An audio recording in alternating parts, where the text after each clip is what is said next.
What is up, fam? Zach Beckwith, host of Path to Self podcast. Thanks for tuning in for episode number 2.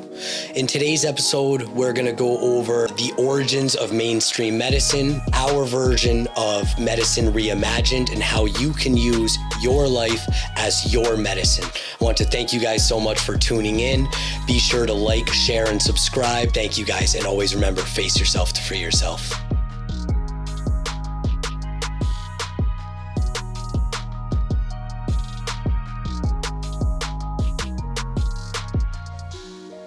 What is up, fam? I'm your host, Zach Beckwith, and welcome to Path to Self podcast, where we do more unlearning than we do learning.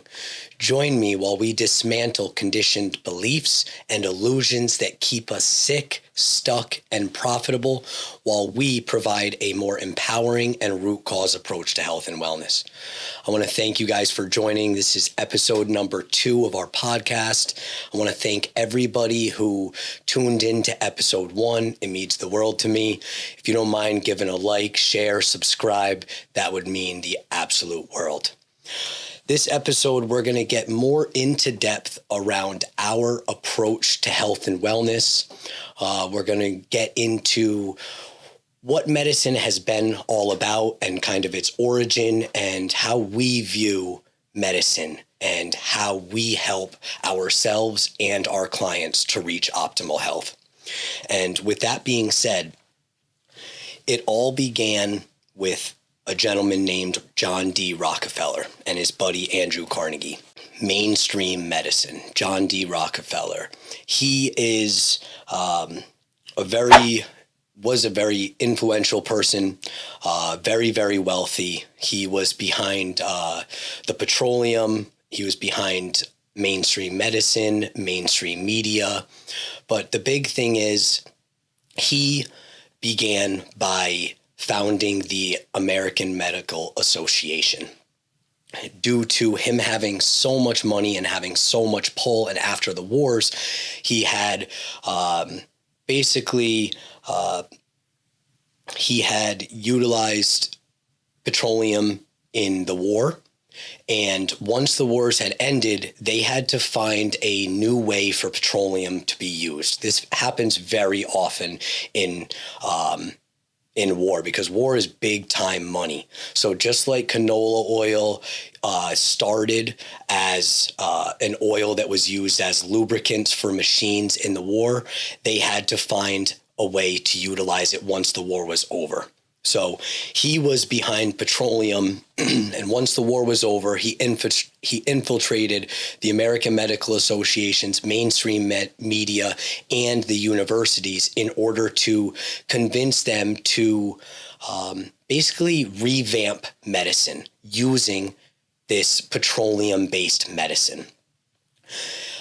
They infiltrated the universities via a whole lot of money and pull, and they started to dismantle the holistic way of healing by basically blackmailing and just throwing nothing but shade on anybody that was doing anything holistically.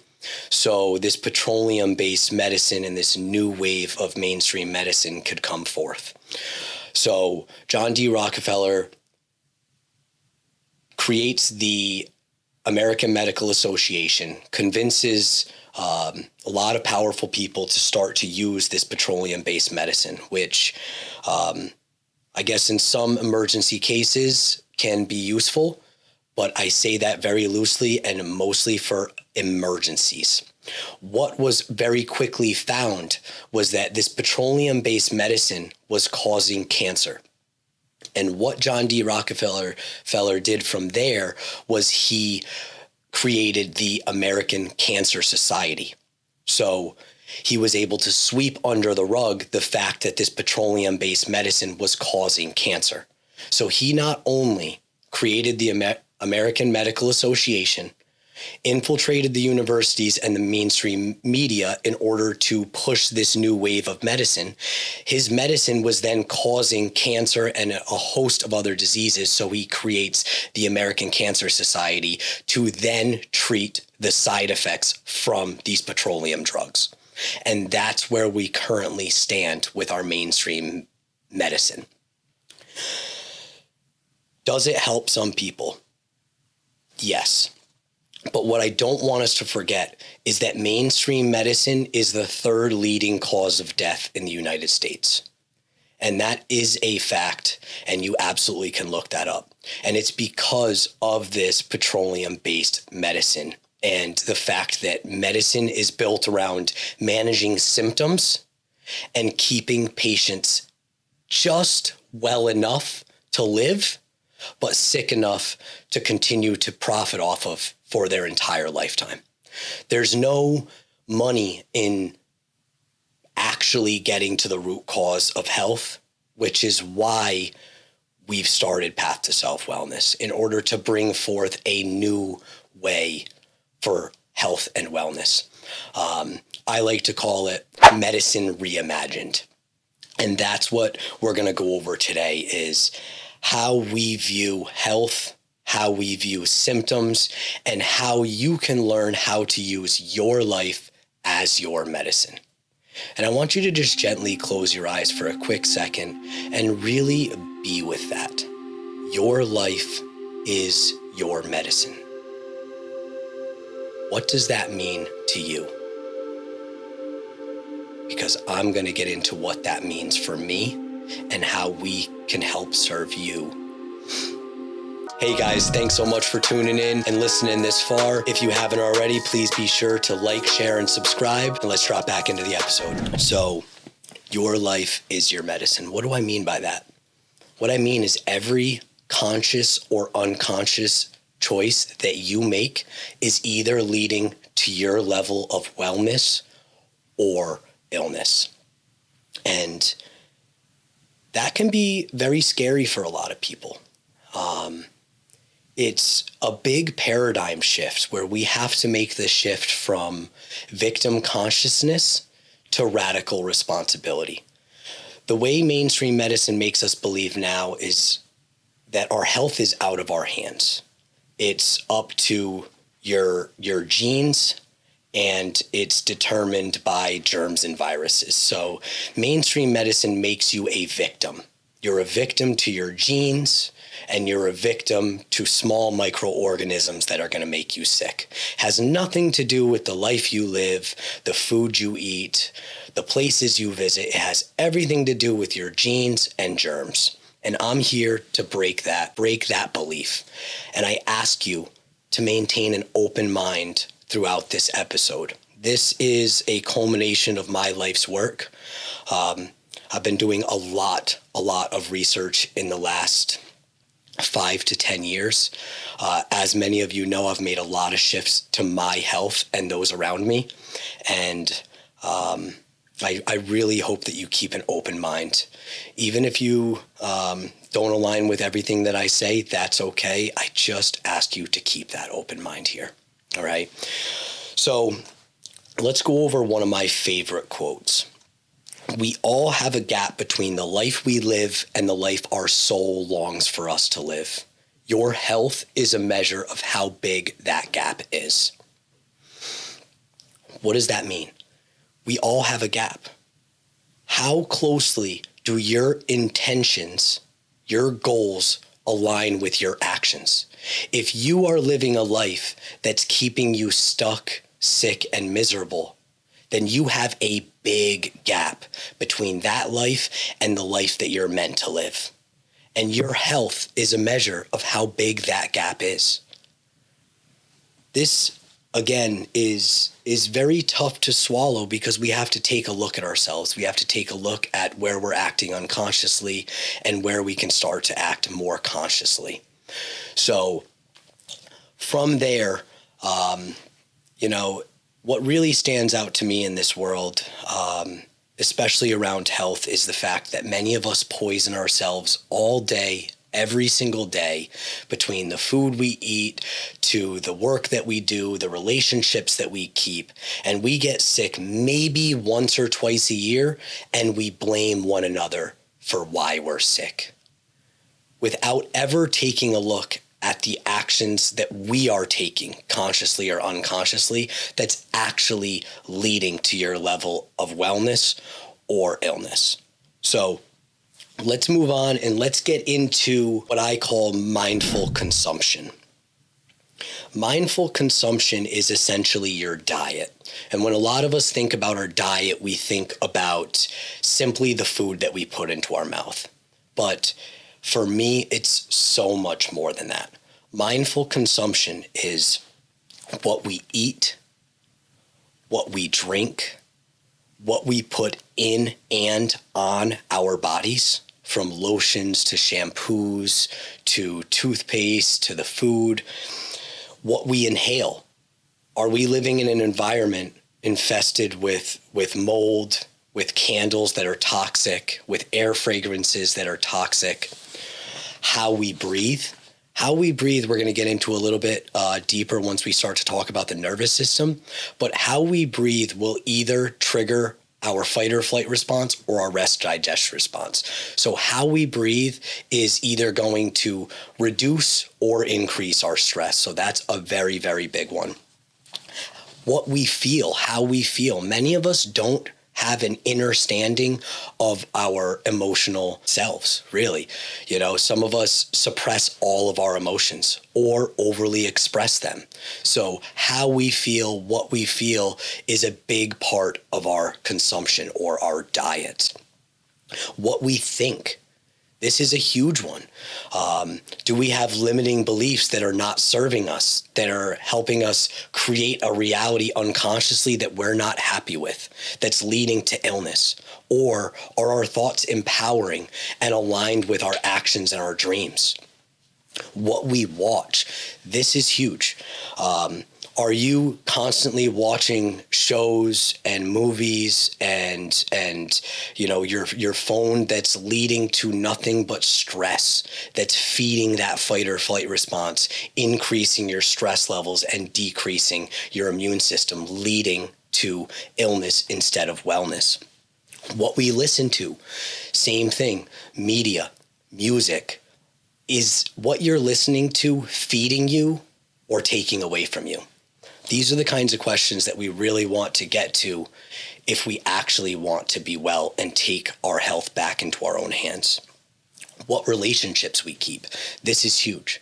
Many of us will stay in a relationship where we are unhappy, not working towards a more conscious and aligned relationship, and then wondering why we're sick as we're in a marriage for 30 years that makes us simply miserable.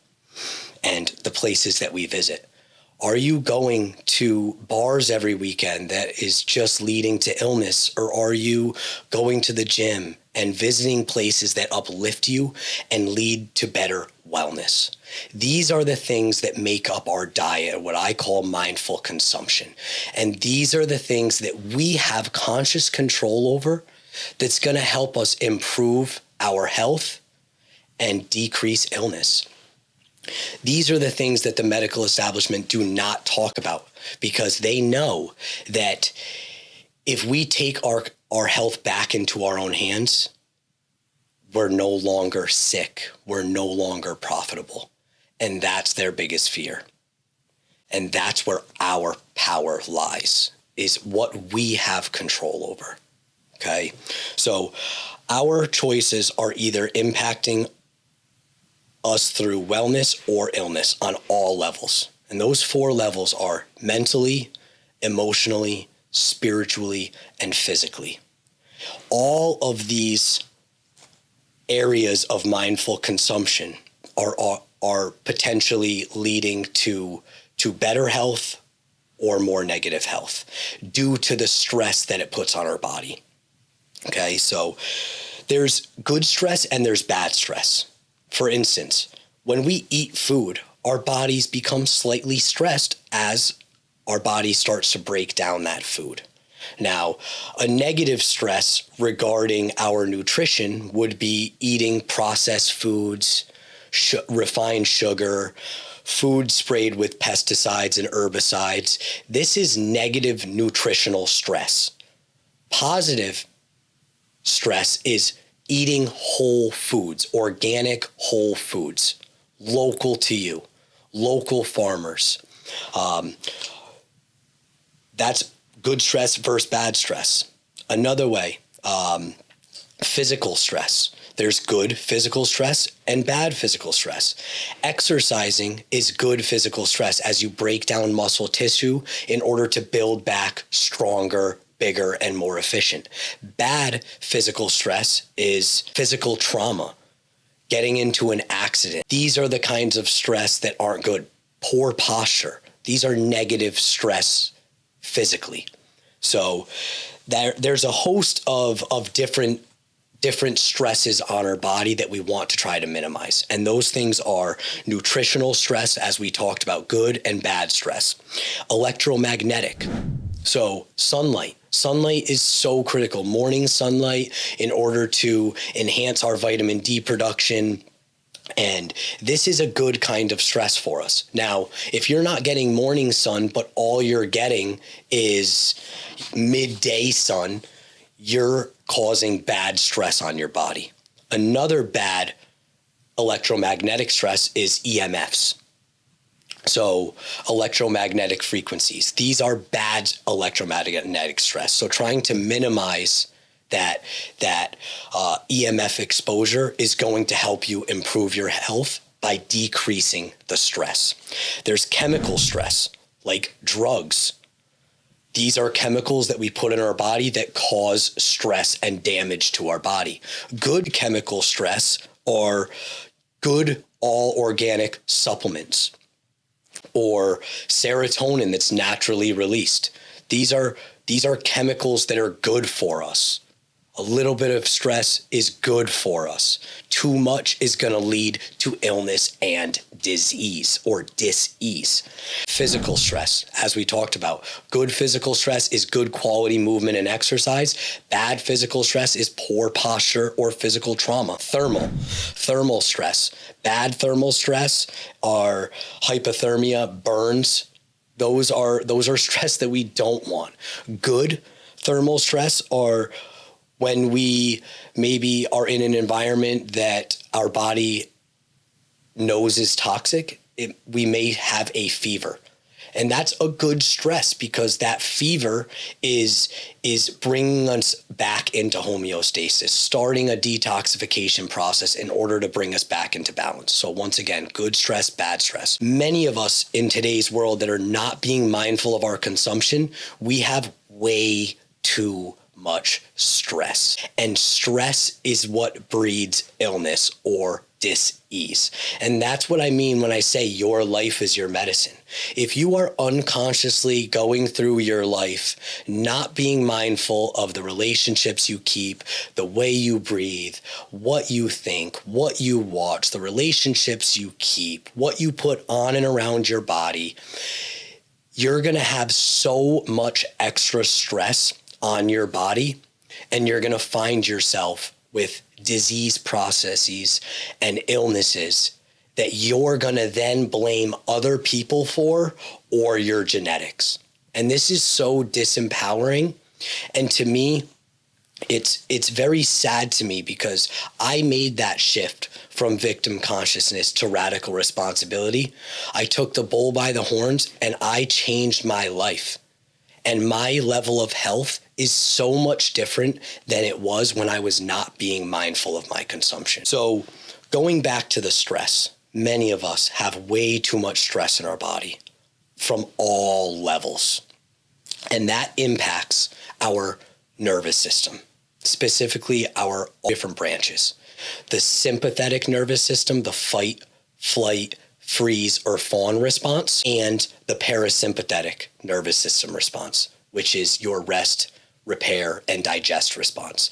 Let's go over first the sympathetic nervous system, because this is where many of us find ourselves all day, every day, because of the stress. Your sympathetic nervous system is your fight, flight, freeze, or fawn. So going back evolutionarily, we were having to fight off external threats like tigers or other tribes. So this is an innate protection of our body in order to keep us safe. But nowadays, our bodies and our minds don't know the difference whether we're being chased by a tiger or whether we think we're being chased by a tiger. So our threats no longer have to be another tribe or a tiger, those threats can be toxic food, toxic people, toxic environments, toxic products that we put in, on, and around our bodies, stress about work, stress about a relationship, stress from the news, from the media, from music. All of these things are leading to a heightened sympathetic nervous response where we have one of four choices. We can fight, which throw your hands up and fight. We can flight, which is run away, avoid. We can freeze. So very often, if you don't have the opportunity to run or to fight, you'll go into a freeze response where you simply shut down. And we all know what that feels like. We don't know what to do. We're powerless, so we freeze. And then the last response is fawn. This is something that I'm working through. Fawning is essentially people pleasing. So when you find yourself in a situation of stress and you don't know what to do, we often fawn and try to people please in order to get ourselves out of a threat. Things that stimulate that sympathetic nervous response, as we just went over, are the things that we're not being conscious of regarding our consumption. Food, thoughts, relationships, media, music, all of these things are triggering our fight or flight response, which is keeping our body in that fight or flight response. And what happens when that happens is all the blood from your organs goes out to your arms and legs and prepares you to fight or flight. So now, instead of digesting, instead of your thyroid doing what it's meant to be doing, and your pancreas and your kidneys and your liver, instead of your body repairing, digesting, healing, you're mobilized for a threat. And all that blood and nutrients is out in your arms preparing for that flight. So many people get diagnosed with hypo or hyperthyroidism, high blood pressure, and a multitude of other diseases because your body is simply not worried about organ function because it's worried about getting you out of a threat. And like I said, that threat is no longer a tiger. It's now your job, your relationship, your food, air quality, all of these different things, okay? What we want to do is we want to work on cultivating a more conscious life, be more mindful of our consumption so we can get our body out of that sympathetic nervous system response and into the parasympathetic nervous response, or the rest and digest response. This is where we want to spend more of our time. And luckily, I've done a lot of work on myself where I spend a lot more time in this response so my body can heal and repair itself. There's one big hack that we can do in order to keep us in more of this parasympathetic rest digest response.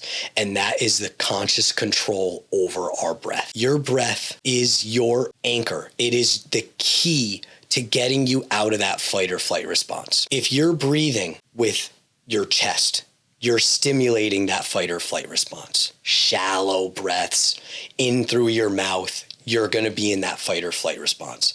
When you train yourself to breathe more consciously, deep into your belly, nice, slow, deep inhales through your nose, you're going to be able to stimulate that parasympathetic rest digest response by accessing that vagus nerve that connects your gut and your brain. This is going to bring you out of that fight or flight and into that rest digest response. And this is going to minimize the stress on your body and allow your body to heal and repair. This is where many of us need to get back to, learning to be more mindful of our consumption and breathing better so we can reduce our stress. There's other ways that we can kind of keep ourselves in that rest digest response or that parasympathetic nervous system. There's things like mindful movement, yoga, breath work, qigong, tai chi. There are different plant medicines or supplements. You know, a big one for me at Path to Self is CBD, plant that's meant to work on your autonomic nervous system, get you out of that fight or flight response, calm your nervous system so your body and your organs can do what they're meant to do. Another big plant medicine is adaptogen mushrooms. extremely, extremely potent to get you out of that fight or flight response and reduce your stress. By doing this, you are going to be more healthy. There are a host of other natural supplements and plant medicine that will help you to reduce this stress. But the biggest thing is going back to your consumption. Are you consciously consuming, eating all organic foods? No GMOs, no processed foods, no refined sugars.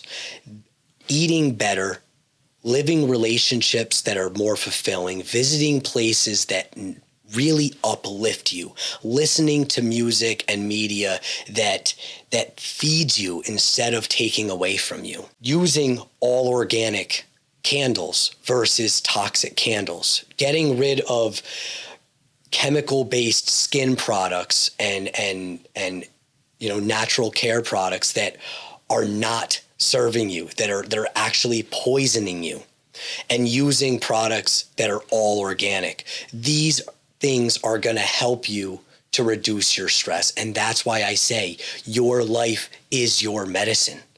Every unconscious or conscious choice that you make every single day is either feeding you or taking away from you.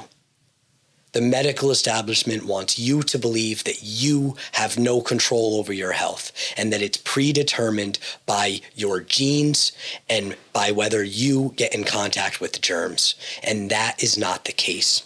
I'm here to empower you to take control over your health once and for all. Take radical responsibility over the choices that you make in your life every single day. Many of us view symptoms of illness as just that. You have a symptom like a fever or a runny nose, and you're programmed by the medical establishment to take a medication to suppress that symptom. I'm here to tell you, based on years and years of research, that your symptoms of illness are actually your symptoms of healing. A fever is healing you. Your runny nose is healing you. Your headache is healing you. Your body is self-regulating and self-healing. Your body makes no mistakes. It never attacks itself. Its only job is to bring you back into homeostasis. So I challenge you and your beliefs. I ask that you sit with this information and start to see your symptoms as the healing response. The disease process that you have, which is a cluster of symptoms, is your body's way of getting your attention, detoxing your system, and bringing you back into harmony and balance. Your symptoms are not something to be suppressed. They're something to be trusted, and they're information. It's your body's way of healing you. When I have a fever, I trust my body that it's healing. When I have a runny nose, I know that that is the detoxification process of my body. I need to take a look at my environment. Maybe I'm living in a home that has toxic building material, and so I get sick more often while living in this house because my body has to detox more. If you're finding yourself sick more often, take a look at your consumption. Is what you're putting in, on, and around your body, internally and externally, feeding you to where your body doesn't have to detox all the time? Or is it taking away from you and leading to illness, causing these symptoms of healing as your body tries to bring you back into balance? I know this is a lot of information. I thank you for tuning into this episode today. Once again, this is truly my life's work, and this is my deepest passion. I hope that this information finds you well, and it is my hope for you that you can make that shift from victim consciousness to radical responsibility, so you can start to make more aligned, conscious choices for your life, so you can turn your life into your medicine. And don't forget, face yourself to free yourself. Hey guys, thanks so much for tuning into the entire episode today. Please leave a like, comment, share, and subscribe. Thank you so much. And always remember, face yourself to free yourself.